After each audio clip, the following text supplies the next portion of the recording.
A harmonica-playing blues man has blown into town.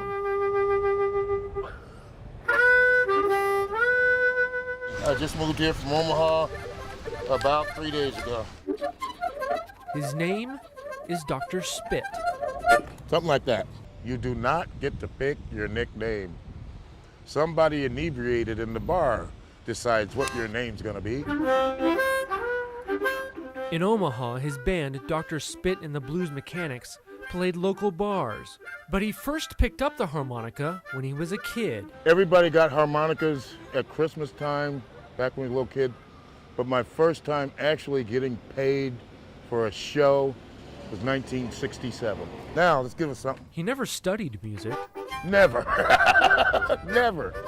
My mom had us singing church songs in Texas before we could talk. But he plays like a legend. It only took 50 years. You know what? You do anything, 50 years, nuclear physics, tiddlywinks. In 50 years, you better have it down. And he says he's toured everywhere. It's taken me around the world 3.5 times. He says he came to Springfield hoping to scratch out a better living here or in Branson. I'm doing this to get a sandwich, man. Right now, I'm trying to put a band together, put an act together. And the way he plays, he certainly deserves a chance. I've started a whole new life. I'm not hoping it's gonna happen. I got enough to buy a sandwich, a whole sandwich, not a half. For now, Dr. Spit says he's grateful for each breath and for everything the harmonica has given him. It is meditation, medication, salvation.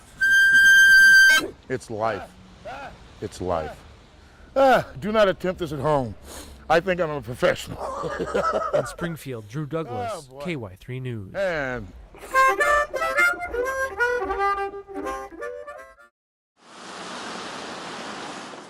it's impossible to forget the rushing floodwater. While life is back to normal, it will never be the way it was for the Lee family. Michelle Lee lost her daughter and grandson after the flood swept their car away. Jessica called me at 4:40 that morning. She called and said, "Mom, I need help. Water's coming in my car." That was the last time Michelle would hear from her daughter, Jessica. Michelle and her other daughter tried to find them early that morning. We went as far as we could with the car in the water, and then we got out And we walked. screaming for her. But it was not to be. The little body of 4-year-old Elijah was found first. His mother, Jessica, was discovered 3 days later. A wreath and a marker now adorn the light pole where Jessica's body was wrapped around. Had it not been for that pole, all of us locals know, where should she have been? She should have been down the Gasconade. She should have been gone. We'd have never seen her again. Jessica's body was about 300 yards from the funeral home where her son's body already lay waiting. So 1 year later, where mother and son died, the community came together to offer what they could for the Lee family, a toy truck in Elijah's memory. We removed the memorial that has been on the bridge for a year.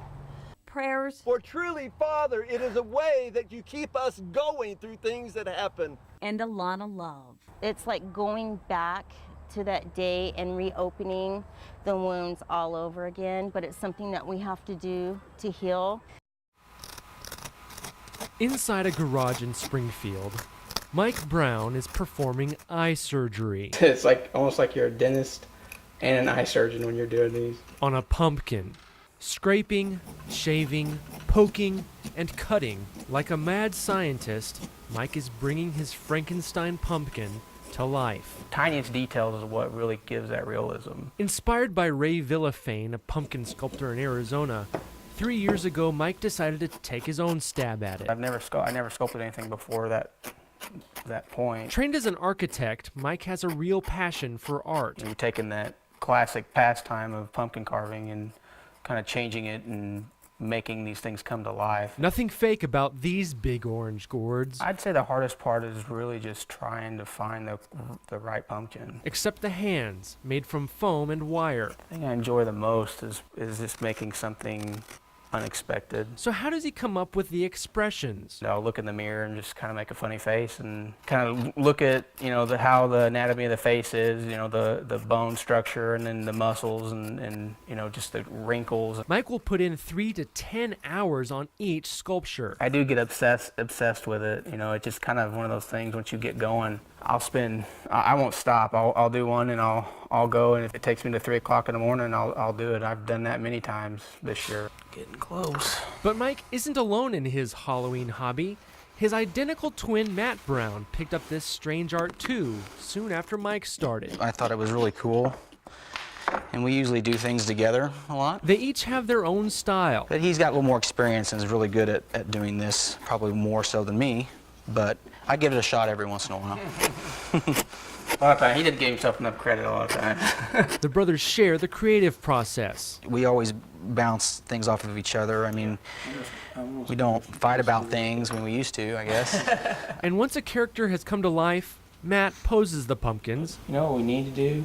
We need to throw a knife in his other hand. Oh yeah, that'd be cool. While Mike gets a camera to snap a headshot of their Franken pumpkin.